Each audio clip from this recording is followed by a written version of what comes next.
Hola, yo soy Daniel Jesús Barba Llanes, periodista de Barranca Bermeja. Un saludo para la página de Mucho Zurrón.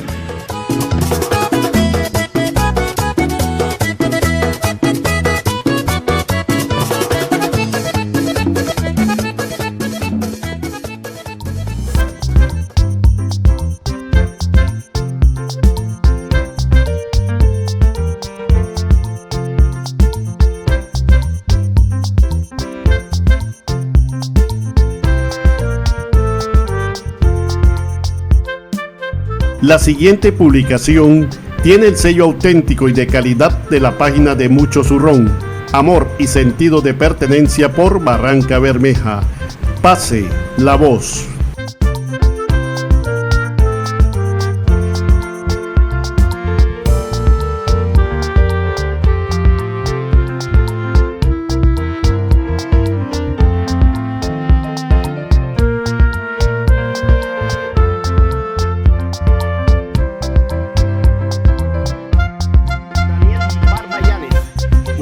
Daniel.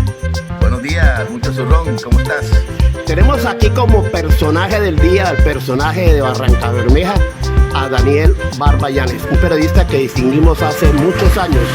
Una pequeña biografía de su vida, Daniel, su nombre de sus padres, sus hermanos, su esposa, en qué colegio estudió, en fin, todos esos detalles bonitos. Mis padres, Marcia Llanes, Enrique Barba Castro, infortunadamente ya fallecidos. Yo estudié en la Universidad Autónoma del Caribe en Barranquilla, Comunicación Social, Periodismo. Mi señora Arely Guzmán, ya llevo con ella 26 años de vida, pareja. 2 hijos, una hijastra, un hijo, está en Bogotá. Llego a Barranca Bermeja luego de graduarme de la Universidad Autónoma del Caribe. Mi hermano, que era el director del Seguro Social, Julio Barba, me invita a pasar de regalo de grado. Me dice, véngase que yo le con gastos pagos dura una semana acá para que conozca Barranca, que yo no la conocía. Me vine por una semana y de allá llevo más de 35 años acá. 35, el recorrido de las emisoras.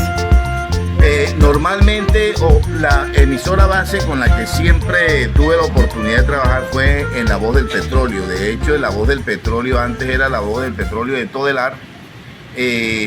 Creo, si no estoy mal, que fui el periodista que colonizó el horario de las 11 de la mañana. A mí mucha gente me decía que era muy complicado porque ese era horario petrolero. Estamos hablando de la época del llamado laboral, que todo el mundo estaba pendiente de la emisora donde Ecopetrol contrataba para el llamado laboral por aquello del trabajo en la industria petrolera. Entonces me decían que eso era muy complicado porque aquí todo se manejaba en torno al horario petrolero, el pito de la refinería, que a esa hora era muy complicado, y sin embargo en ese horario la colonicé. El programa se llamó Voces y Noticias del Magdalena Medio. Tuve la oportunidad de elaborar con Pachito Díaz Rangel, tuve la oportunidad de elaborar allí ser acompañado con Armando Urquijo Acosta. Hacíamos un equipo que yo incluso viajaba y se quedaban ellos a cargo del noticiero, de lunes a viernes de 11 a 12, y articulábamos bien. Allá estuve en Voces y Noticias Magdalena Medio. Luego hice un programa denominado La Comunidad Opina. Nos íbamos a los barrios para escuchar la voz de la comunidad y su problemática. Por allí tuve la oportunidad también de ser tenido en cuenta en el noticiero base de la Voz del Petróleo. Con Alberto Santa Cruz era como el periodista vacacionero de RCN. Cuando él salía de vacaciones, pues el que entraba a hacer las vacaciones era yo. También fui vacacionero en el diario El Tiempo. Angélica Suárez era la corresponsal y cuando ella salía, pues a mí me dejaban a cargo del Tiempo. Tenía la oficina ahí en Camerbaza, en el 3er piso creo que era. Laboré en Vanguardia Liberal, fui el último editor nocturno de Vanguardia Liberal, es decir, el que trabajaba de 6 de la noche a 10 de la noche para saber cuál era la última hora. Terminé de jefe de redacción, o sea, hice carrera ahí en Vanguardia, hice periodismo económico, periodismo político, periodismo agropecuario, periodismo de comunidad, periodismo deportivo y me dieron la oportunidad de ser jefe de redacción. Tuve la oportunidad de trabajar con Julio César Ardila Torres en el primer año de su gobierno como jefe de prensa. Presidente de la APB durante 3 periodos consecutivos y ahora soy socio activo. Ese es como, grosso modo, la experiencia. Daniela, vamos a calificar a sus colegas de la prensa, para los cuales les mando mi mensaje de respeto a todos. Pero vamos a ser reales. ¿Qué sucede con la prensa de Barrancabermeja que es tan indiferente con lo que sucede en la ciudad? Conclusión, ¿por qué aquí en Barrancabermeja ningún periodista hace civismo? No programas de política, no, civismo, en su esencia, civismo. Bien, yo lo analizo de esta manera. Por ejemplo, aquí la mayor parte de los periodistas son periodistas independientes. Hay pocos medios que emplean. ¿Y cuáles son los que emplean? Enlace Televisión y Telepetróleo. ¿Qué ocurre en esos medios? En esos medios a cada periodista lo especializan. A uno lo ponen a cubrir comunidad, al otro lo ponen a cubrir política, o a veces, de acuerdo a la situación económica del medio, son toderos. Pero ellos tienen que rendir unos horarios. Por ejemplo, Enlace y Telepetróleo tienen noticiero a las 12 y a las 6. Eso quiere decir que el periodista tiene que estar allá a más tardar a las 11 para editar las notas que hizo. Eso significa que el periodista tiene que estar en algo que le genere, que sea un hecho, porque son 20 minutos y en esos 20 minutos tiene que darle a conocer a la gente lo que ha ocurrido entre la jornada de la mañana o la jornada de la tarde, y eso los pone a ellos al día a día. Es decir, podríamos decir que quizás en esos dos canales hay más posibilidad de ejercer ese periodismo ciudadano. El periodista independiente que ahora se ve más en las redes sociales, a través de las páginas de Facebook, sobre todo de Facebook, es prácticamente el periodista político, porque se ha mentalizado únicamente en la información que sale de la fuente oficial de la administración pública y del Consejo Municipal, y entonces los escándalos de que el contratista incumplió, que esto, o sea, se mecaniza y se centraliza en esas dos fuentes, porque entre otras cosas son las dos fuentes en las que se puede depender económicamente. Usted sabe que aquí pues el periodista independiente tiene que ser un todero, vendedor de publicidad y todo, y aquí por ejemplo el comercio no es tan sólido como en otras partes del país. Mire, ayer precisamente di a conocer anoche el reciente informe que salió ayer del DANE sobre el desempleo en Barrancabermeja. El DANE dice que el desempleo en el 2022 fue del 18,5% en Barrancabermeja. Si lo comparamos con la media nacional, que creo que fue el 13%, estamos por encima de la media nacional. ¿A qué voy yo con esto del desempleo? A que hay unos sectores que generan posibilidades. Por ejemplo, el comercio. El comercio es el que más genera empleo. Pero ustedes saben, por ejemplo, el comercio aquí, el dinamismo del comercio es voluble, y con esta situación de orden público sube y baja la situación y se vuelve dramática. Y quizás hace que el comerciante para la publicidad sea un poco cerrado. Entonces el periodista va a lo que le puede generar algo más de estabilidad, y eso entonces lo convierte en el cubrimiento de fuentes políticas específicamente, y quizás deja de lado ese periodismo ciudadano que hace falta. He visto, por ejemplo, en Dígame, que hacen un periodismo interesante de investigación, de reportajes, que deberían hacer los demás, pero le voy a dar otro ejemplo. Vea, yo tenía una página web muy sencilla, pero no le tenía mucha fe porque era una página demasiado sencilla que me limitaba a una información diaria y solo de Barranca.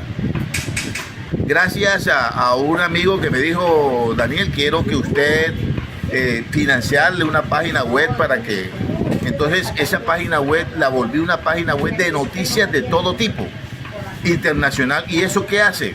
Que yo esté pendiente cada minuto, cada hora de la información, y entonces estoy publicando noticias nacionales, internacionales, políticas, locales, y eso hace que tenga una visión amplia, lo que no tiene la mayoría de colegas de acá por ese día a día y por esa lucha por los ingresos que cada día más dura.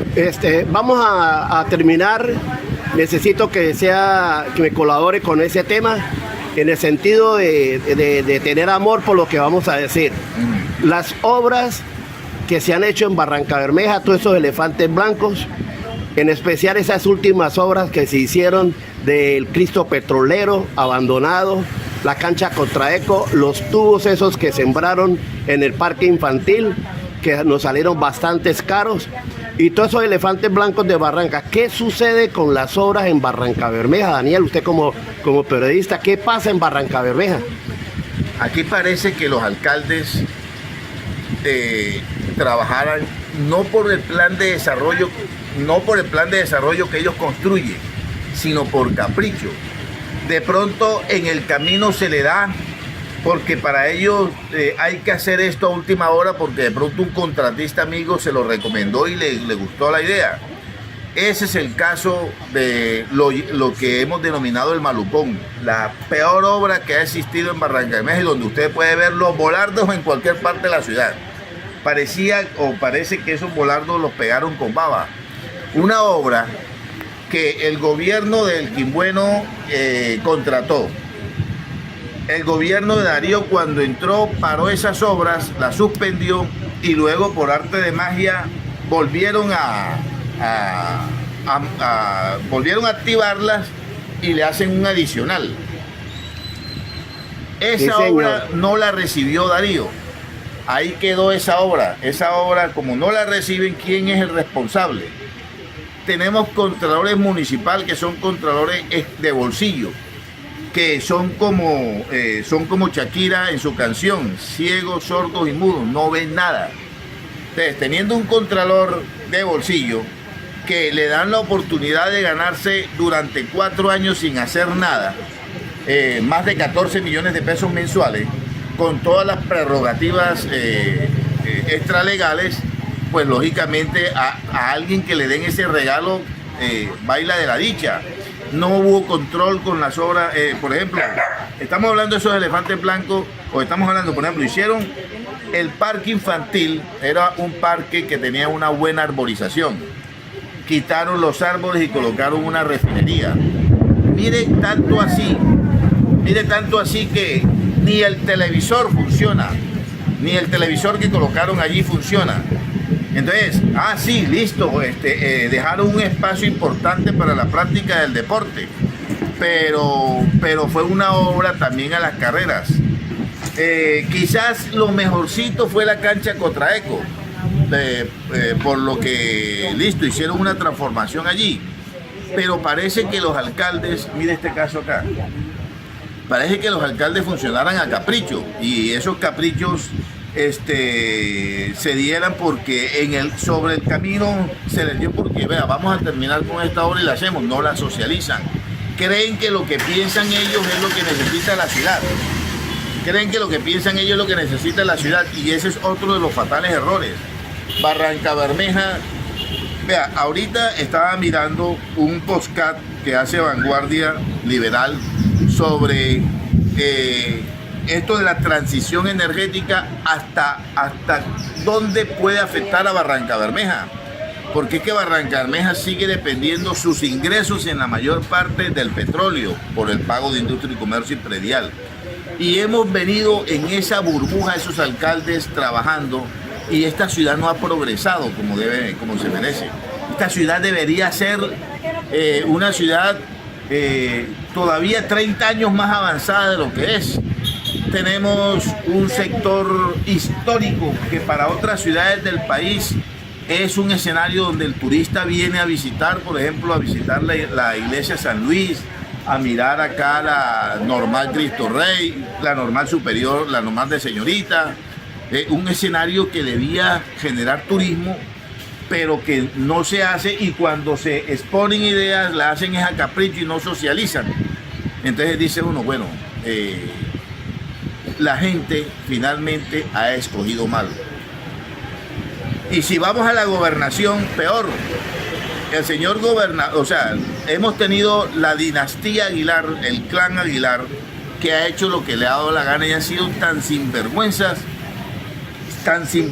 que este señor Mauricio Aguilar está terminando el gobierno y no puedo decir yo cuál fue el sello de él en Barrancabermeja.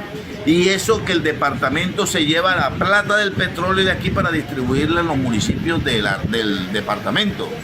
Entonces el cuentico es que Barrancabermeja no necesita porque Barrancabermeja tiene plata. Y estos sinvergüenzas están sacando plata de aquí, la reparten en otros municipios y nos dejan a nosotros viendo un chispero. La CAS se está llevando 4.000 millones anuales de Barrancabermeja y el 50% de esas obras el 50% de esos recursos debería invertirlo en obras ambientales. No se ve. La gobernación de Santander aprobó con el visto bueno de los diputados, que en ese momento teníamos 3 diputados, un empréstito por 150.000 millones de pesos para obras, y aquí para Barrancabermeja le aprobaron unas obras viales. El empréstito creo que fue por más, pero aprobaron unas obras viales para la ciudad. Es la hora, ¿y dónde están esas obras viales? Nos ha dejado Richard Aguilar una herencia, el estadio más grande del mundo. No porque, o sea, el estadio más caro del mundo, más caro. Un estadio donde usted va y tiene que, usted tiene que ser delgado o infortunadamente colocar las piernas en la otra silla porque está demasiado incómodo. Una capacidad de menos de 10.000 seguidores, 10.000 aficionados, y no es un estadio para torneos internacionales. Se gastaron más de 70.000 millones de pesos en ese estadio. No tenemos hospital de tercer nivel. Nos dejaron un elefante blanco con la megaludoteca.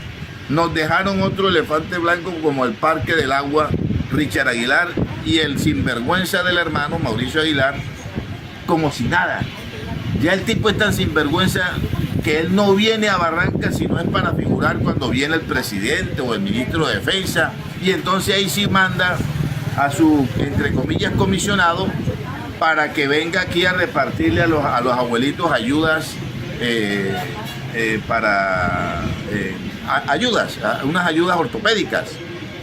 Pero esas ayudas ortopédicas, usted mide el valor de esas ayudas y eso es ínfimo frente a lo que debía ser un gobernador por Barrancabermeja. Entonces, escogimos mal porque le votamos a un gobernador sin vergüenza que no tiene sentido de pertenencia con la ciudad. Escogimos mal porque tenemos un alcalde que ha preferido hacer parques porque él considera que Barrancabermeja necesitaba hacer parques. O sea, él fue el que decidió por la ciudad que había que hacer tantos parques y la ciudad sigue abandonada, la ciudad sigue tomada por la delincuencia, la ciudad se ve una ciudad oscura, gris, desempleada, una ciudad que a mí me da pena decirlo. Viene Semana Santa, la gente en vez de venir a Barranca sale de Barranca, cuando Barranca es un punto en el que la gente debía venir por obvio motivo. Tenemos escenarios como la Ciénaga San Silvestre. El mismo DANE muestra cómo, por ejemplo, de los entes que generan empleo, aunque en poco porcentaje está la hotelería, apenas el 6%. La hotelería debería estar aquí con una capacidad copada, pero solamente se llena para los empleos aquí en la actividad petrolera. Entonces estamos a la de Dios porque elegimos mal. Y a mí me da mucha pena decirlo. Yo no quiero meterme en política, pero sería uno muy sinvergüenza volver a elegir a Elkin Bueno. Ya él está en su estrategia de decir, de hacer que no está haciendo campaña, pero allí en Pueblo Nuevo tiene su sede oficial donde se está reuniendo con la gente. Una persona que le conozco la trayectoria en sus 3 alcaldías y nada bueno se puede sacar. Y si me dicen en qué, le digo en qué. ¿Por qué lo digo? Y Barranca no puede volver a pensar en que se va a elegir una persona que nos ha dejado una deuda, que en estos momentos la deuda pública está por los 220.000 millones de pesos, de los cuales 180.000 fueron de Elkin para hacer esa refinería del parque infantil, para la obra del Malucón y las otras obras que hizo. El alcalde... La obra que llamaba Ciudad Futuro. Exacto. Y mire, eso fue en el 2015 que hablaban de Ciudad Futuro. Yo no sé ese futuro cuándo llega. El alcalde Alfonso definió que para él los parques eran la prioridad y ahorita de impacto menor, y la calle Centenario, que era como, para mí en la calle Centenario, calle 50, era cambiarle el concepto, era un maquillaje. Pero nosotros en este momento no tenemos algo. Barranca Bermeja está embotellada. No hay vías. No hay una rotonda que uno diga, seguimos con el mismo puente elevado de los años UPA. O sea, seguimos y sigue creciendo desordenadamente por las comunas 5, 6 y 7. Entonces dice uno, lastimosamente, Barranca Bermeja se va a acabar el petróleo.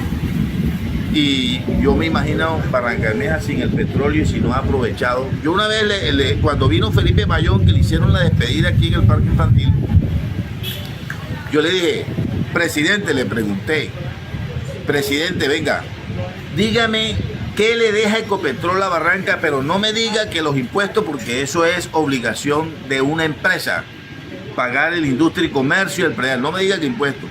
No me diga que los recursos con lo que ha aportado para la planta de lodo, no, porque esa es obligación de Ecopetrol por ser contaminante.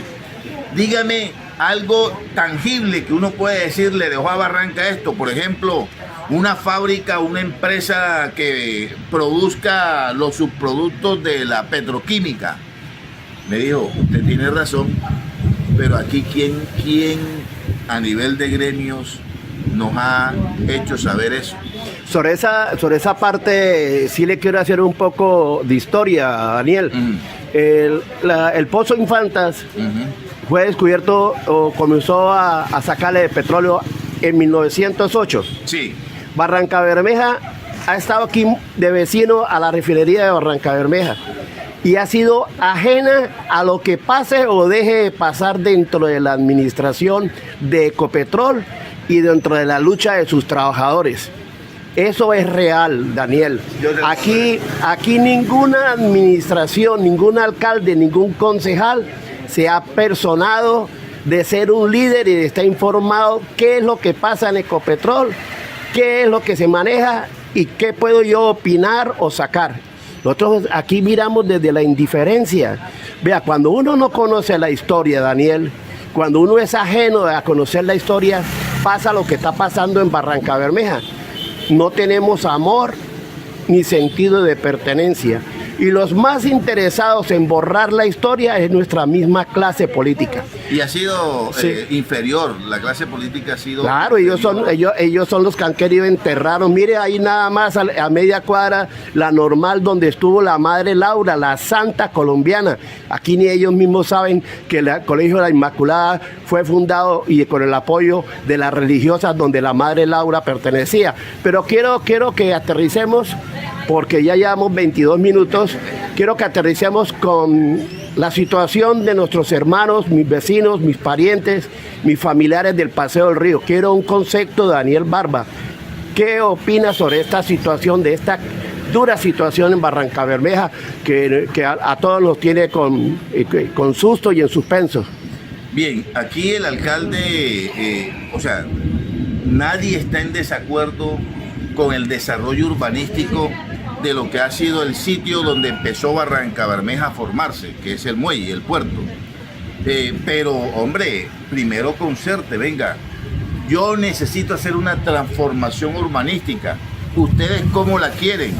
Y en esa concertación lleguen a un acuerdo. Luego de llegado al acuerdo, entonces sí, bueno, empecemos a ejecutar la obra y que vive el desarrollo lo que es el trámite de adjudicaciones, la parte legal. Entonces, lo que dice, por ejemplo, el abogado Leonardo Granado, en eso le hallo mucha razón, ¿qué hace el alcalde? No, busca una firma de Barranquilla que es la que mentalizó el malecón de allá, pero si bien es cierto, nosotros tenemos algo de costeño, porque aquí es una mezcla costeño, antioqueño, santanderiano, no nos puede medir con el mismo rasero de cómo empezó allá el hecho, y allá había, por ejemplo, sobre todo, mucho espacio para desarrollar, porque había mucha zona que no estaba ocupada, no había, por ejemplo, no había un sitio como esto. Ellos fue la iniciativa de construir un sitio, aquí lo hay. Es decir, la diferencia es grande. Allá no había un paseo del río, habían unos vendedores puntuales que fueron trasladados a otra parte, pero fueron vendedores puntuales y no en un sitio específico como este. Ellos estaban en la 30, vendedores que se habían hecho ahí producto de los años. La señora que montó el chucito ahí vendiendo el pescado este que amarran en cabrito. El pescado en cabrito, entonces eso le sonó y ahí siguió y siguió y siguió. Pero no, por ejemplo, como hoy, que hoy hay una obra que se desarrolló concertada con el arquitecto Edgar Cote y que ha permanecido en el tiempo. Hubo esa falla y eso, mire hasta dónde ha llegado esta situación. Entonces, que no se quiere desarrollo, hombre, que disparate sería uno no querer que esta ciudad, por ejemplo, ¿quién se viene después de las 3 de la tarde al sector comercial? ¿Quién? Antes a las 3, vean, los bancos, aquí estaba el Banco Agrario, la vivienda, bueno, está el Banco Agrario, estaba la vivienda, está el Banco de Bogotá, había banco social. La Diana aquí en el Parque Santander quedaba. Exacto, la Diana. ¿Qué pasó? Empezaron a correrse. El único que queda en estos momentos allí es Banco Agrario. ¿Qué más queda por ahí de bancos? Más allá, más adelantico, el de Bogotá. El Colombia en la esquina del Parque de la Constitución. El Colombia, esos tres. Pero se han ido corriendo porque después de las 3 de la tarde, lastimosamente, esto se convierte en una zona de tolerancia. Daniel, quiero que se comprometa con nosotros para una segunda parte, hacer un receso para dentro de un mes, unos 2 meses, para que sigamos hablando de Barrancabermeja, porque de ello yo quiero aclarar con el apoyo suyo algo. Usted sí es periodista y como periodista hace periodismo. Nosotros intentamos hacer civismo y no somos periodistas. Una pregunta así jocosa, así como para terminar ya. ¿Cuántos tubos hay enterrados allá en el parque infantil que usted los tenga así más o menos contados? ¿Cuántos tubos? Póngale un número. Hay como 10. Bueno, yo creo que hay como 20. De todas maneras, vamos a terminar con los tubos del parque infantil, la última obra en lo que llamábamos la ciudad futuro de Barrancabermeja, la pequeña refinería. Daniel, muchas gracias por participar. Gracias, claro, gracias. Recuérdenos sus perfiles para que la gente lo busque en el Facebook y en las redes sociales, Daniel Barbayanes. Sí, y el Pregonero TV, la fanpage y ahora mi página web de estrato3.com. Bueno, Daniel, ese es Daniel Barba, gracias.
Bueno, estoy aquí con la Comemango, que nos ayudó a contar cuántos tubos hay sembrados. Aquí hay sembrados en el supuestamente parque infantil 66 tubos, 66 tubos. Qué diferente fuese este parque infantil únicamente con esta clase de arbolización. Esto fue un árbol que un señor logró recuperar, logró que el ingeniero que estaba tumbó todas estas selvas aquí en el parque para sembrar estos tubos, se sentó, se amarró al árbol y no permitió que se lo cortaran. Y ahí está, mire esa belleza de árbol. Esa sí es un árbol de un parque infantil, no como ese gimnasio que montan ahora en los parques, gimnasios en los parques deben ser por arbolización como esta, una arbolización hermosa que es lo que necesita Barranca Bermeja con este clima tan caliente. Necesitamos muchos, pero muchos árboles como ese.